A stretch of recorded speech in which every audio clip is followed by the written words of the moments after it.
रुक जा बेटा, मेरी बात ध्यान से सुन। अगर अपने ऊपर आने वाले कष्टों से बचना है तो सब कुछ छोड़ के अपनी ज़िंदगी के 2 मिनट मुझे दे दे और मेरी ये बातें ध्यान से सुन। बहुत प्राचीन काल की बात है। वह समय था जब न पृथ्वी थी, न आकाश था, न सूर्य था और न ही चंद्रमा। चारों ओर केवल अंधकार ही अंधकार था। न दिन था, न रात थी, न कोई जीव था और न ही किसी प्रकार की सृष्टि का अस्तित्व था। उस समय केवल एक परम दिव्य शक्ति विद्यमान थी, जो अनंत, अविनाशी और सर्वशक्तिमान थी। सनातन धर्म के अनुसार उसी परम सत्य से सृष्टि के पालनकर्ता भगवान विष्णु प्रकट हुए। भगवान विष्णु को अनादि और अनंत माना जाता है। उनका कोई जन्म नहीं हुआ, क्योंकि वे स्वयं समय, सृष्टि और मृत्यु से परे हैं। जब चारों ओर केवल जल ही जल था, तब उस अनंत जलराशि को कारण सागर कहा जाता था। उसी कारण सागर में भगवान विष्णु शेषनाग की दिव्य शैया पर योग निद्रा में विराजमान थे। शेषनाग के हजारों फण थे, जिन पर दिव्य प्रकाश चमक रहा था। भगवान विष्णु का स्वरूप अत्यंत तेजस्वी था। उनका वर्ण मेघ के समान श्याम था। उन्होंने पीतांबर धारण किया हुआ था और उनके 4 हाथों में शंख, चक्र, गदा और पद्म सुशोभित थे। उनके समीप माता माता लक्ष्मी विराजमान थी और उनकी सेवा कर रही थी। क्षीर सागर का वह दृश्य इतना दिव्य था कि देवता भी उसका पूर्ण वर्णन नहीं कर सकते थे। एक समय भगवान विष्णु ने सृष्टि की रचना का संकल्प किया। उनके संकल्प मात्र से उनकी नाभि से एक विशाल और दिव्य कमल प्रकट हुआ। वह कमल धीरे धीरे बढ़ने लगा और उसके भीतर से एक तेजस्वी पुरुष प्रकट हुए। वे थे भगवान ब्रह्मा। ब्रह्मा जी ने जब अपनी आंखें खोली तो उन्होंने स्वयं को उस कमल पर बैठा पाया। उन्होंने चारों ओर देखा, लेकिन उन्हें कुछ भी दिखाई नहीं दिया। वे आश्चर्य में पड़ गए कि वे कौन हैं और उनका जन्म कैसे हुआ है। उन्होंने अपने जन्म का रहस्य जानने के लिए कमल की डंडी के भीतर प्रवेश किया। वे बहुत दूर तक गए, लेकिन उन्हें कोई अंत नहीं मिला। अंत में वे वापस लौट आए और ध्यान में बैठ गए। कई वर्षों तक तपस्या करने के बाद उन्हें दिव्य आकाशवाणी सुनाई दी, तप करो। ब्रह्मा जी ने और भी कठोर तप किया। उनकी तपस्या से प्रसन्न होकर भगवान विष्णु उनके सामने प्रकट हुए। भगवान विष्णु के दर्शन पाकर ब्रह्मा जी भाव विभोर हो गए। उन्होंने भगवान को प्रणाम किया और पूछा, हे प्रभु, आप कौन हैं? मैं कौन हूँ? मेरा जन्म कैसे हुआ है? भगवान विष्णु मुस्कुराए और बोले, हे ब्रह्मा, मैं इस सृष्टि का पालन करता हूँ। तुम्हारा जन्म मेरी नाभि से उत्पन्न कमल से हुआ है। मैंने तुम्हें सृष्टि की रचना के लिए उत्पन्न किया है। यह सुनकर ब्रह्मा जी ने भगवान विष्णु को प्रणाम किया और उनकी आज्ञा स्वीकार कर ली। इसके बाद भगवान विष्णु ने ब्रह्मा जी को वेदों का ज्ञान प्रदान किया। वेदों के ज्ञान से ब्रह्मा जी ने सृष्टि की रचना आरंभ की। सबसे पहले उन्होंने आकाश की रचना की। फिर वायु, अग्नि, जल और पृथ्वी की उत्पत्ति हुई। इन 5 तत्वों से समस्त संसार का निर्माण हुआ। इसके बाद पर्वत, नदियाँ, समुद्र, वन और विभिन्न प्रकार के जीव जंतु बनाए गए। सूर्य को प्रकाश देने का कार्य सौंपा गया और चंद्रमा को शीतलता प्रदान करने का दायित्व मिला। धीरे धीरे संपूर्ण ब्रह्मांड सुंदर और जीवंत बन गया। लेकिन सृष्टि की रचना के साथ ही अच्छाई और बुराई दोनों का जन्म हुआ। जहाँ देवता धर्म और सदाचार के मार्ग पर चलते थे, वहीं असुर शक्ति और अहंकार के मार्ग पर बढ़ने लगे। समय बीतता गया। देवताओं और असुरों की संख्या बढ़ती गई। दोनों के बीच संघर्ष भी बढ़ने लगा। जब जब असुरों का अत्याचार बढ़ता, तब तब भगवान विष्णु धर्म की रक्षा के लिए हस्तक्षेप करते। इसी कारण भगवान विष्णु को पालनकर्ता कहा जाता है। वे केवल देवताओं की ही नहीं, बल्कि सभी प्राणियों की रक्षा करते हैं। जो भी सच्चे मन से उनका स्मरण करता है, भगवान उसकी सहायता अवश्य करते हैं।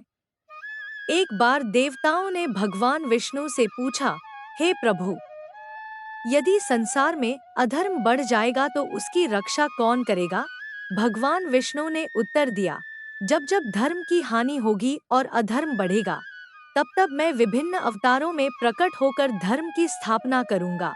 यही कारण है कि भगवान विष्णु ने समय समय पर अनेक अवतार धारण किए। उन्होंने मत्स्य, कूर्म, वराह, नरसिंह, वामन, परशुराम, राम और कृष्ण जैसे अवतार लेकर संसार की रक्षा की। लेकिन उन अवतारों की कथा बाद में आती है। अभी सृष्टि की रचना का कार्य चल रहा था और ब्रह्मा जी अपने कार्य में लगे हुए थे। उधर भगवान विष्णु क्षीर सागर में विराजमान होकर समस्त ब्रह्मांड का पालन कर रहे थे। उनकी दिव्य दृष्टि हर जीव पर रहती थी। कोई भी घटना उनसे छिपी नहीं थी। कहा जाता है कि भगवान विष्णु की इच्छा के बिना एक पत्ता भी नहीं हिल सकता। वे ही सृष्टि के आधार हैं और उन्हीं के कारण संसार का संचालन होता है। इस प्रकार सृष्टि की शुरुआत हुई और ब्रह्मांड में जीवन का विस्तार होने लगा। ब्रह्मा जी ने भगवान विष्णु की आज्ञा पाकर सृष्टि निर्माण का महान कार्य आरंभ किया। उन्होंने सबसे पहले अपने मन से अनेक महान ऋषियों को उत्पन्न किया। ये ऋषि आगे चलकर ज्ञान, तपस्या और धर्म के प्रचारक बने। ब्रह्मा जी के मानस पुत्रों में मरीचि, अत्रि, अंगिरा, पुलस्त्य, पुलह, क्रतु और वशिष्ठ प्रमुख थे। इन ऋषियों ने तपस्या और ज्ञान के द्वारा धर्म की नींव को मजबूत किया। उनके वंशजों से संसार में मनुष्यों की संख्या बढ़ने लगी। सृष्टि का विस्तार हो रहा था, लेकिन अभी भी बहुत कुछ बनना बाकी था। तब ब्रह्मा जी ने देवताओं, गंधर्वों, यक्षों, किन्नरों और अन्य दिव्य प्राणियों की रचना की। देवताओं का कार्य संसार में व्यवस्था बनाए रखना था। प्रत्येक देवता को एक विशेष जिम्मेदारी दी गई। किसी को वर्षा का कार्य मिला, किसी को अग्नि का, किसी को वायु का और किसी को प्रकाश का। कुछ समय बाद ब्रह्मा जी ने असुरों की भी उत्पत्ति की। असुर शक्तिशाली थे, लेकिन उनमें अहंकार और भोग की प्रवृत्ति अधिक थी। धीरे धीरे देवताओं और असुरों के बीच मतभेद बढ़ने लगे। इसी समय ऋषि कश्यप का जन्म हुआ। कश्यप ऋषि का विवाह अदिति और दिति सहित अनेक कन्याओं से हुआ। अदिति से देवताओं का जन्म हुआ और दिति से असुरों का। इस प्रकार देवता और असुर आपस में संबंधी होने के बावजूद स्वभाव में एक दूसरे से भिन्न थे। समय के साथ असुरों की शक्ति बढ़ने लगी। उन्होंने तपस्या करके अनेक वरदान प्राप्त किए। कई असुर इतने बलवान हो गए कि उन्होंने स्वर्ग तक पर अधिकार करने का प्रयास किया। देवता चिंतित होकर भगवान विष्णु की शरण में पहुंचे। उन्होंने कहा, हे प्रभु, असुरों का बल दिन प्रतिदिन बढ़ता जा रहा है। वे धर्म का नाश कर रहे हैं। हमारी रक्षा कीजिए। भगवान विष्णु ने उत्तर दिया, जब तक धर्म का साथ रहेगा, विजय अंततः धर्म की ही होगी। धैर्य रखो और अपने कर्तव्य का पालन करो। देवताओं को भगवान के वचनों से साहस मिला। इसी बीच ब्रह्मांड में अनेक लोकों की रचना हुई। ऊपर स्वर्गलोक था, जहां देवता निवास करते थे। मध्य में पृथ्वीलोक था, जहां मनुष्य रहते थे। नीचे पाताल लोक था, जहां अनेक असुर और नाग रहते थे। इन सभी लोकों का संतुलन बनाए रखने की जिम्मेदारी भगवान विष्णु पर थी।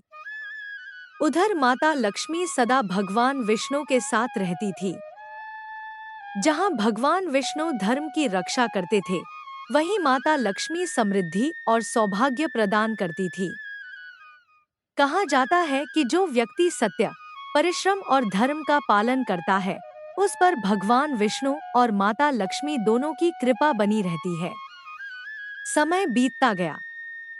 पृथ्वी पर अनेक राजाओं और ऋषियों का जन्म हुआ। कुछ राजा न्यायप्रिय थे, जबकि कुछ अहंकारी और अत्याचारी बन गए। जब भी अत्याचार बढ़ता, भगवान विष्णु किसी न किसी रूप में धर्म की रक्षा करते। इसी काल में एक भयंकर घटना घटी। दिति के पुत्रों में दो अत्यंत शक्तिशाली असुर उत्पन्न हुए, हिरण्याक्ष और हिरण्यकशिपु। दोनों भाई अत्यंत पराक्रमी थे। उन्होंने कठोर तपस्या करके महान शक्तियां प्राप्त की। उनके कारण तीनों लोकों में भय फैलने लगा। विशेष रूप से हिरण्याक्ष इतना शक्तिशाली हो गया कि उसने पृथ्वी को ही समुद्र के गर्भ में छिपा दिया। जब पृथ्वी संकट में पड़ गई, तब देवताओं ने फिर भगवान विष्णु से सहायता मांगी। भगवान विष्णु ने देखा कि पृथ्वी पर जीवन समाप्त होने का खतरा है। तब उन्होंने एक अद्भुत अवतार लेने का निश्चय किया। यह था उनका वराह अवतार। एक विशाल दिव्य वराह सुअर के रूप में भगवान विष्णु प्रकट हुए। उनकी गर्जना से दिशाएं कांप उठीं। देवताओं ने उनका जयघोष किया। भगवान वराह समुद्र में उतरे और पृथ्वी की खोज करने लगे। अंततः उन्होंने पृथ्वी को अपने शक्तिशाली दांतों पर उठाया और समुद्र से बाहर ले आए। इसके बाद उनका हिरण्याक्ष से भीषण युद्ध हुआ, जो कई दिनों तक चला। अंत में भगवान विष्णु ने हिरण्याक्ष का वध कर धर्म की रक्षा की। देवताओं ने प्रसन्न होकर भगवान की स्तुति की और संपूर्ण सृष्टि ने राहत की सांस ली। लेकिन यह तो केवल शुरुआत थी। हिरण्याक्ष के भाई हिरण्यकशिपु के हृदय में भगवान विष्णु के प्रति घोर क्रोध उत्पन्न हो चुका था। उसने प्रतिज्ञा की कि वह भगवान विष्णु से बदला लेकर रहेगा। यही प्रतिज्ञा आगे चलकर भक्त प्रहलाद और भगवान के अद्भुत नरसिंह अवतार की महान कथा का कारण बनी। हिरण्यकशिपु अत्यंत महत्वाकांक्षी था। वह केवल एक राज्य का नहीं, बल्कि तीनों लोकों का स्वामी बनना चाहता था। उसे लगा कि यदि वह अमर हो जाए, तो कोई उसका कुछ नहीं बिगाड़ सकेगा। इस उद्देश्य से वह घोर तपस्या करने जंगल चला गया। उसने हजारों वर्षों तक कठोर तप किया। उसकी तपस्या इतनी कठिन थी कि उसका शरीर धीरे धीरे अस्थियों का ढांचा मात्र रह गया, परंतु उसका ध्यान नहीं टूटा। अंततः उसकी तपस्या से प्रसन्न होकर भगवान ब्रह्मा उसके सामने प्रकट हुए। ब्रह्मा जी बोले, वत्स, मैं तुम्हारी तपस्या से प्रसन्न हूँ। वर मांगो। हिरण्यकशिपु ने कहा, हे प्रभु, मुझे अमरता प्रदान करें। ब्रह्मा जी ने उत्तर दिया, अमरता किसी को नहीं दी जा सकती। कोई दूसरा वर मांगो। तब हिरण्यकशिपु ने बड़ी चतुराई से कहा, मेरा वध न किसी मनुष्य द्वारा हो, न किसी पशु द्वारा, न दिन में हो, न रात में, न घर के अंदर हो, न बाहर, न धरती पर हो, न आकाश में, न किसी अस्त्र से हो, न किसी शस्त्र से। ब्रह्मा जी ने तथास्तु कहकर उसे वरदान दे दिया। वरदान पाकर हिरण्यकशिपु का अहंकार और बढ़ गया। उसने तीनों लोकों पर अपना अधिकार स्थापित करना शुरू कर दिया। देवताओं को पराजित कर स्वर्ग पर कब्जा कर लिया। ऋषियों की तपस्या में बाधा डालने लगा और लोगों को भगवान विष्णु की पूजा करने से रोकने लगा। उसने घोषणा कर दी, अब संसार में केवल मेरी पूजा होगी। कोई भी विष्णु का नाम नहीं लेगा। सभी लोग भयभीत हो गए। उसी समय हिरण्यकशिपु के घर एक पुत्र का जन्म हुआ। उसका नाम रखा गया प्रहलाद। प्रहलाद बचपन से ही अत्यंत शांत, विनम्र और धर्मप्रिय था। आश्चर्य की बात यह थी कि वह जन्म से ही भगवान विष्णु का भक्त था। जब वह छोटा था, तब भी उसके मुख से नारायण नारायण का नाम निकलता रहता था। यह देखकर हिरण्यकशिपु बहुत क्रोधित होता था। एक दिन उसने प्रहलाद को गोद में बैठाकर पूछा, पुत्र, बताओ, संसार में सबसे महान कौन है? प्रहलाद ने मुस्कुराकर उत्तर दिया, पिताजी, संसार में सबसे महान भगवान विष्णु हैं। वही सभी के स्वामी हैं। यह सुनते ही हिरण्यकशिपु का चेहरा क्रोध से लाल हो गया। उसने सोचा कि शायद बालक को किसी ने गलत शिक्षा दी है, इसलिए उसने प्रहलाद को गुरुकुल भेज दिया।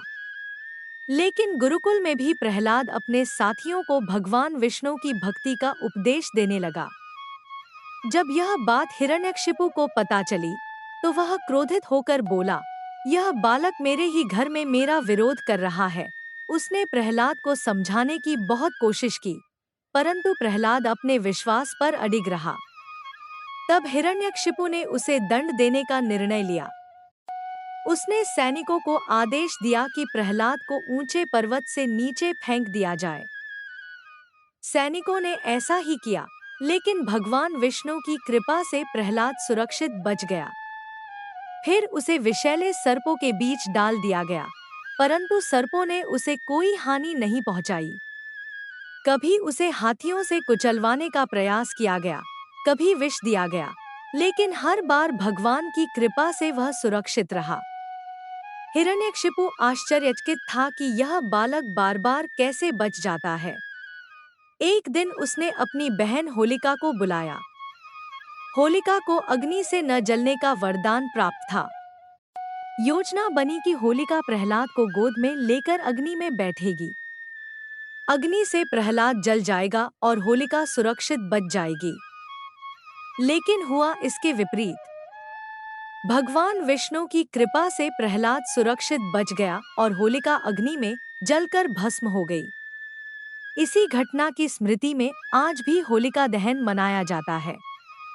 होलिका की मृत्यु के बाद हिरण्यकशिपु का क्रोध चरम पर पहुंच गया।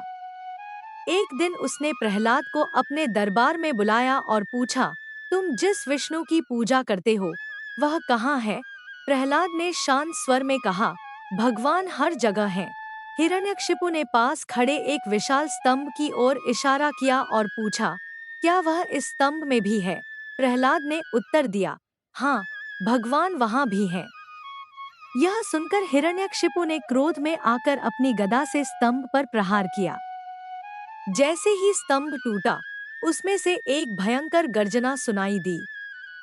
पूरी सभा कांप उठी।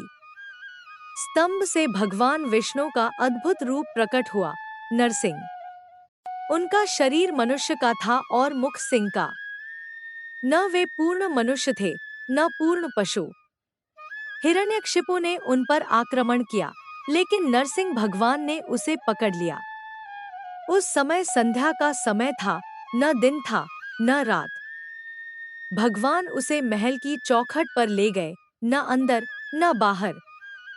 उसे अपनी जांघों पर बिठाया, न धरती पर, न आकाश में।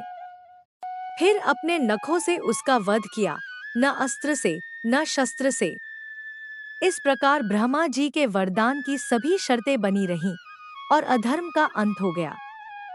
हिरण्यकशिपु के वध के बाद भी भगवान नरसिंह का क्रोध शांत नहीं हुआ।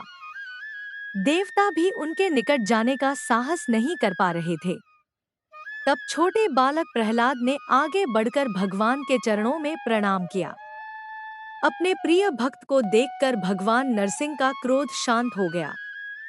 उन्होंने प्रहलाद को आशीर्वाद दिया और कहा, जो भी सच्चे मन से मेरी भक्ति करेगा, मैं उसकी रक्षा अवश्य करूंगा।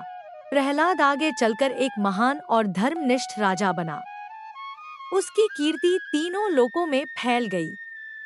नरसिंह अवतार की यह कथा संसार को सिखाती है कि सच्ची भक्ति और सत्य के सामने कितना भी बड़ा अहंकार क्यों न हो, अंततः उसका नाश निश्चित है। नरसिंह अवतार के बाद पृथ्वी और स्वर्ग में कुछ समय तक शांति बनी रही। भक्त प्रहलाद ने धर्म पूर्वक राज्य किया और भगवान विष्णु की भक्ति का प्रचार किया। समय बीतने के साथ प्रहलाद के वंश में एक महान और पराक्रमी राजा का जन्म हुआ। उसका नाम था महाबली, जिसे राजा बलि के नाम से भी जाना जाता है। राजा बलि अत्यंत शक्तिशाली, बुद्धिमान और दानवीर था। यद्यपि वह असुर कुल में जन्मा था, फिर भी उसमें अनेक श्रेष्ठ गुण थे। वह अपनी प्रजा से प्रेम करता था और न्यायपूर्वक शासन करता था। उसकी वीरता और तपस्या के कारण उसकी शक्ति दिन प्रतिदिन बढ़ती गई। उसने अनेक युद्धों में विजय प्राप्त की और धीरे धीरे तीनों लोकों पर अपना प्रभाव स्थापित कर लिया। स्वर्गलोक पर भी उसका अधिकार हो गया। इससे देवताओं के राजा इंद्र सहित सभी देवता चिंतित हो गए। देवता भगवान विष्णु की शरण में पहुंचे और बोले, हे प्रभु, राजा बलि शक्तिशाली होने के साथ साथ धर्मप्रिय भी है, लेकिन उसके बढ़ते प्रभाव से स्वर्गलोक का संतुलन बिगड़ रहा है। कृपया कोई उपाय कीजिए।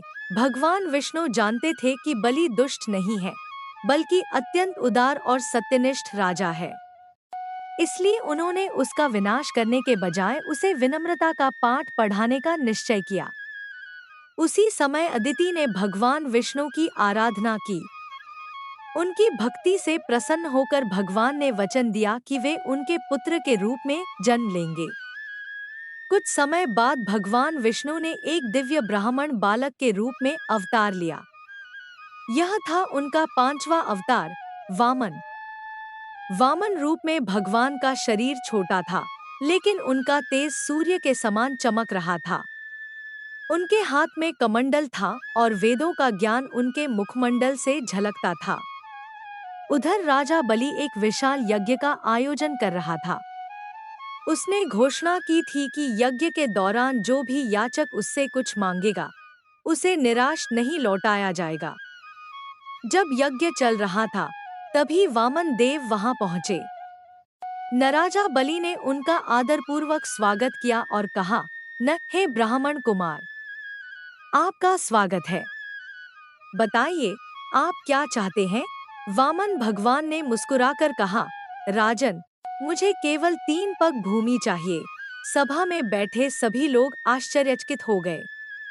इतने बड़े सम्राट से केवल 3 पग भूमि? राजा बलि हंसकर बोला, हे बालक, मैं तुम्हें पूरा गांव, नगर या राज्य दे सकता हूँ। केवल 3 पग भूमि क्यों मांगते हो? वामन ने उत्तर दिया, जिसे संतोष है, उसके लिए 3 पग भूमि ही पर्याप्त है। राजा बलि उनकी बात से प्रभावित हुआ और दान देने के लिए तैयार हो गया। लेकिन उसके गुरु शुक्राचार्य ने चेतावनी दी, राजन, यह कोई साधारण बालक नहीं है, यह स्वयं भगवान विष्णु है। सोच समझकर वचन दो।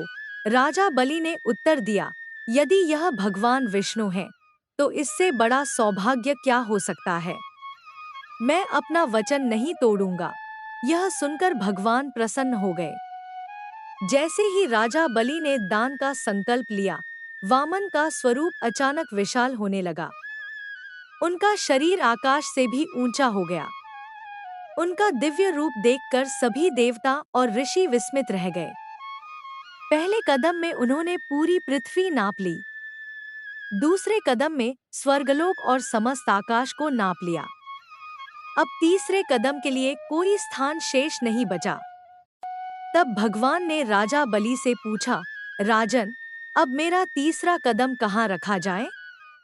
राजा बलि ने विनम्रता से अपना सिर झुका दिया और कहा, प्रभु, तीसरा कदम मेरे सिर पर रख दीजिए।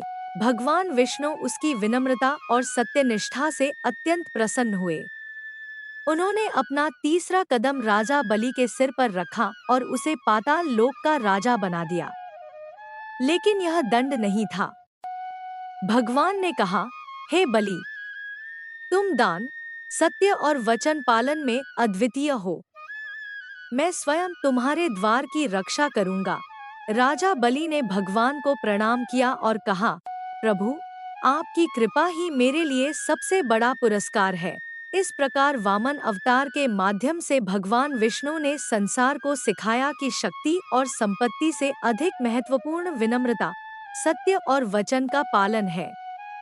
राजा बलि आज भी दान, वीरता और धर्म निष्ठा के प्रतीक माने जाते हैं। उनकी कथा यह बताती है कि भगवान अपने भक्तों की परीक्षा अवश्य लेते हैं, लेकिन सच्चे भक्त को अंततः सम्मान और कृपा दोनों प्राप्त होते हैं। राजा बलि की कथा के बाद समय बीतता गया। देवताओं और असुरों के बीच संघर्ष लगातार चलता रहा। एक समय ऐसा आया जब देवताओं की शक्ति क्षीण होने लगी। उनके तेज, बल और वैभव में कमी आने लगी। देवताओं के राजा इंद्र बहुत चिंतित हुए। उन्होंने अन्य देवताओं के साथ मिलकर विचार किया कि इस संकट से कैसे बाहर निकला जाए। अंततः सभी देवता भगवान विष्णु की शरण में पहुंचे। भगवान विष्णु ने उनकी बात सुनी और कहा, यदि तुम अमरत्व प्रदान करने वाला अमृत प्राप्त कर लो, तो तुम्हारी शक्ति फिर से बढ़ जाएगी। अमृत क्षीर सागर में छिपा हुआ है। उसे प्राप्त करने के लिए समुद्र मंथन करना होगा। देवताओं ने पूछा, प्रभु, इतना विशाल समुद्र कैसे मथा जा सकता है? भगवान विष्णु ने उत्तर दिया, इसके लिए असुरों की सहायता लेनी होगी। वे भी अमृत पाने की इच्छा रखेंगे और इस कार्य में सहयोग करेंगे। देवताओं ने भगवान की आज्ञा का पालन किया और असुरों के पास पहुँचे। अमृत प्राप्ति की बात सुनकर असुर भी तैयार हो गए। समुद्र मंथन के लिए विशाल मंगराचल पर्वत को मथनी बनाया गया और वासुकी नाग को रस्सी के रूप में उपयोग किया गया। देवताओं ने वासुकी की पूंछ पकड़ी और असुरों ने उसका मुख पकड़ा। फिर समुद्र मंथन आरंभ हुआ। लेकिन जैसे ही मंथन शुरू हुआ, मंदराचल पर्वत समुद्र में डूबने लगा। उसे संभालने वाला कोई नहीं था। देवता और असुर घबरा गए। तब भगवान विष्णु ने अपना दूसरा महान अवतार धारण किया, कूर्म। वे एक विशाल कछुए के रूप में समुद्र के भीतर गए और अपनी पीठ पर मंदराचल पर्वत को धारण कर लिया। अब पर्वत स्थिर हो गया और समुद्र मंथन पुनः शुरू हुआ।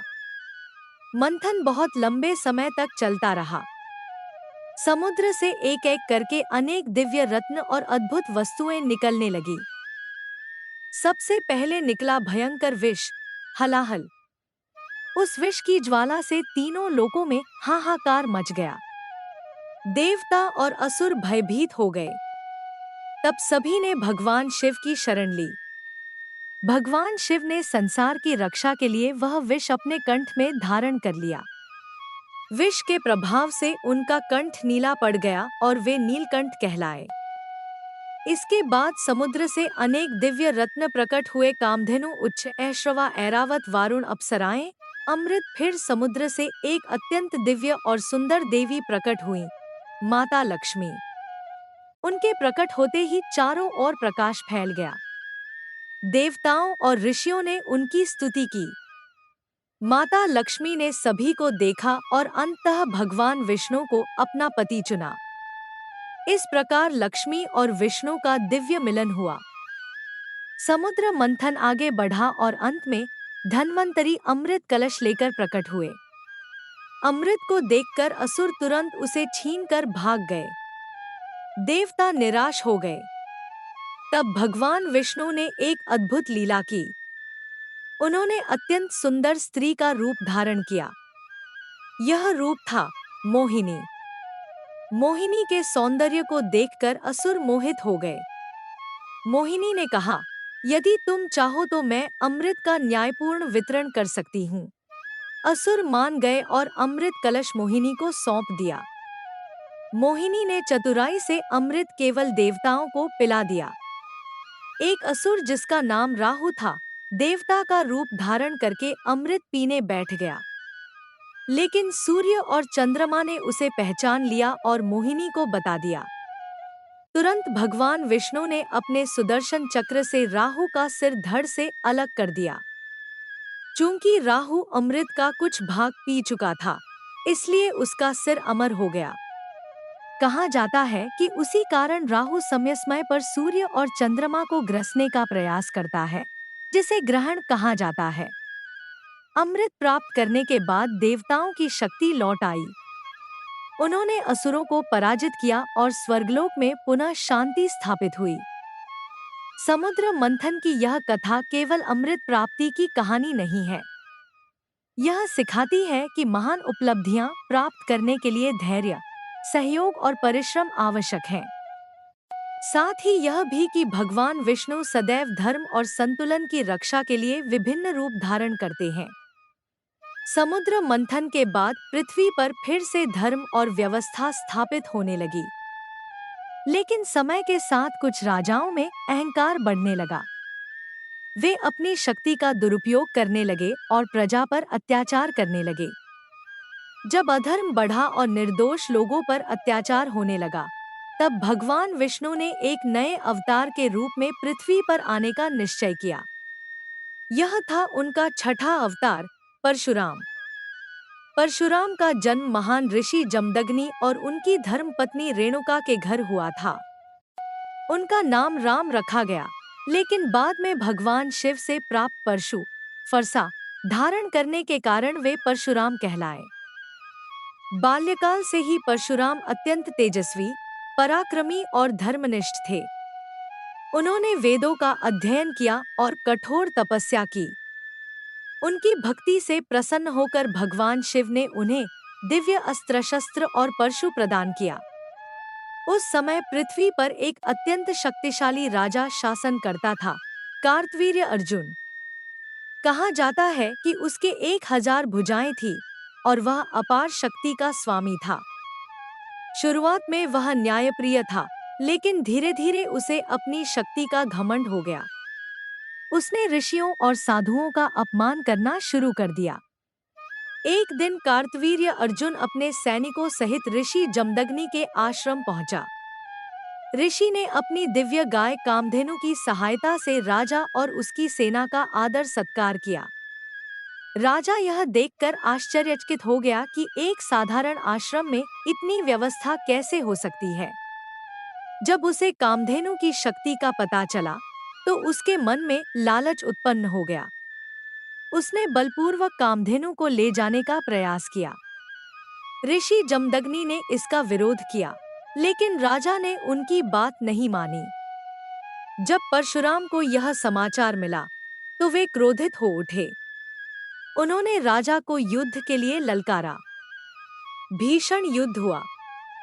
अंततः परशुराम ने कार्तवीर्य अर्जुन को पराजित कर उसका वध कर दिया। राजा की मृत्यु के बाद उसके पुत्रों ने प्रतिशोध लेने की ठानी।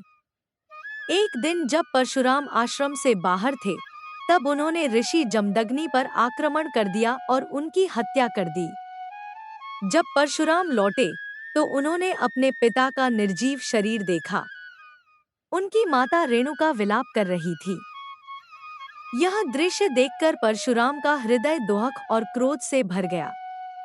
उन्होंने प्रतिज्ञा की, मैं पृथ्वी को अत्याचारी और अधर्मी राजाओं से मुक्त करूंगा। इसके बाद परशुराम ने अनेक युद्ध किए। उन्होंने उन शासकों को दंडित किया जो अपनी शक्ति का दुरुपयोग कर रहे थे। उनका उद्देश्य किसी जाति या वर्ग का विनाश नहीं था, बल्कि अधर्म और अत्याचार का अंत करना था। धीरे धीरे पृथ्वी पर धर्म की स्थापना होने लगी। प्रजा ने राहत की सांस ली और ऋषिमुनि फिर से शांतिपूर्वक तपस्या करने लगे। परशुराम केवल महान योद्धा ही नहीं थे, बल्कि महान तपस्वी भी थे। वे क्रोध में भी धर्म की मर्यादा नहीं भूलते थे। कहा जाता है कि बाद में उन्होंने अपना परशु त्याग कर तपस्या का मार्ग अपनाया और पर्वतों तथा वनों में रहने लगे। विशेष बात यह है कि परशुराम को चिरंजीवी माना जाता है, अर्थात वे आज भी जीवित हैं और समय आने पर धर्म की रक्षा के लिए प्रकट हो सकते हैं। परशुराम की कथा हमें सिखाती है कि शक्ति का उपयोग सदैव न्याय और धर्म के लिए होना चाहिए। जब शक्ति अहंकार का साधन बन जाती है, तब उसका पतन निश्चित होता है।